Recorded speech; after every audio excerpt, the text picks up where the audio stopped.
સુરતમાં લિંબાયતના કમરૂનગરમાં ખાડીપુરના પાણી ભરાયા હતા। આ ખાડીપુરે એક પરિવારનો માળો વીખી નાખ્યો છે। આ દરમિયાન રાત્રે માતા સાથે સૂતેલું 2 વર્ષનું બાળક કોઈની જાણ વગર ઉઠીને જતું રહ્યું હતું। શોધખોળ કરતા ઘરના ફળિયામાં ભરાયેલા 4 થી 5 ફૂટ પાણીમાંથી બાળક મૃત હાલતમાં મળ્યું હતું। છેલ્લા 5 દિવસથી મીઠી ખાડીના કારણે લિંબાયત વિસ્તારમાં ખાડીપુર આવ્યું છે।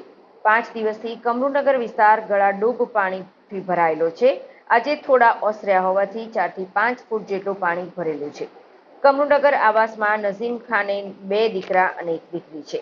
આ પૈકી સૌથી નાનો દીકરો અલ્ફાઝ ખાન માતા સાથે સૂતા બાદ જાગીને રાત્રે નીકળી ગયો હતો, જેમાં તેનું પાણીના ખાડામાં પટકાતા મોત નીપજ્યું હતું। પરિવાર બાળકને લઈને સ્મીમેર હોસ્પિટલ દોડીને પહોંચ્યું હતું। ત્યાં પણ બાળકને તપાસીને બાળકનું મોત થયું હોવાનું જણાવવામાં આવ્યું હતું। નઝીમ ખાને કહ્યું કે છેલ્લા 5 દિવસથી લાઇટ પણ જતી રહી છે। ગતરોજ સાંજે 6:45 મારો દીકરો અલ્ફાઝ અને મારી પત્ની સૂઈ ગયા હતા। જો આ પાણી ન ભરાયા હોત તો આજે મારો દીકરો જીવતો હોત। બીજા કોઈના સંતાનો સાથે આવી ઘટના ન બને એ માટે મારી માંગ છે कि तात्कालिक आ मामले कार्यवाही करवामा आवे। घटना ये हुई, कमरूनगर में हम रहते हैं तो मेरा बच्चा डूब के पानी में मर गया। ना हमारे को एसएमसी की कोई सुविधा है, ना पुलिस वालों की कोई सुविधा है। एक्चुअली चलो आज मेरा बच्चा गया, किसी और को भी थोड़ी सुविधा तो चाहिए एसएमसी की तरफ से। अगर वो सुविधा होती तो आज मेरे बच्चे का ये नहीं होता। कितने दिन से वहाँ पे पानी भरा हुआ है? संडे से पानी भरा 4 दिन हो चुका है। और कैसी परिस्थिति है ये 4 दिन में? 4 दिन में बहुत परिस्थिति खराब है। कोई आता है ना खाने को ना पीने को, और आता भी है तो पता नहीं हो कौन पीछे से लेके चल जाता है, ये पता नहीं हमें।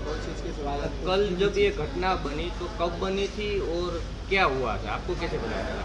हमको हमारे पापा का फ़ोन आया था और ये करीबन शाम को 6 बजे के बाद की घटना है, बरोबर। तो हमको पता चला, हमको फ़ोन आया, हम तो दौड़ते आए तो कमरूनगर के सामने दवाखाना है राजेश भाई का, उनके पास गए तो उन्होंने बोला कि मृत हो गई। फिर हमने यहाँ पर लाई तो यहाँ पर हमने बोले कि एक बार और हमने इनको रिक्वेस्ट किया कि एक बार प्लीज़, मैं उनका बाप हूँ, उसके सामने मेरे सामने आप चेक कर लीजिए। तो बोले हमने मृत घोषित कर लिया, बोले आप लेके जाइए। क्या हुआ था और कैसे बच्चा ये पानी में गिर गया होगा, कैसा क्या लगता है? ये बच्चा लापरवाही की वजह से हुआ है। अगर एसएमसी की पुलिस की कोई सुविधा होती तो हमारा बच्चा बच जाता और बच्चा नीचे नहीं उतरा। ये कल किसके साथ था और कैसे हुआ होगा ये? एक्चुअली जहाँ हम रहते हैं वहाँ 7 ही घर है, 7 घर है वहाँ पर, और लाइट भी जा चुकी है। लाइट चालू है, मतलब लाइट पूरी बंद हो चुकी है, तो वो लाइट की सुविधा भी नहीं है। तो बच्चे को अंधेरे में कोई दिखा नहीं, वो दादर से उतर के पानी में चले गया और किसी को पता भी नहीं चला। और जब वो मिला तो हमारी मम्मी को ही मिला, वो किसी और का बच्चा समझ के उठाए तो हमको हमारा बच्चा ही निकला हो।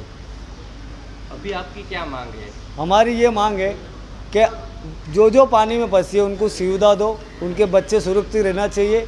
हमारे बच्चे तो चल गए पर उनके बच्चों को सुरक्षित चाहिए, एसएमसी से पुलिस वालों से सुरक्षा चाहिए। बस ये मेरी मांग है।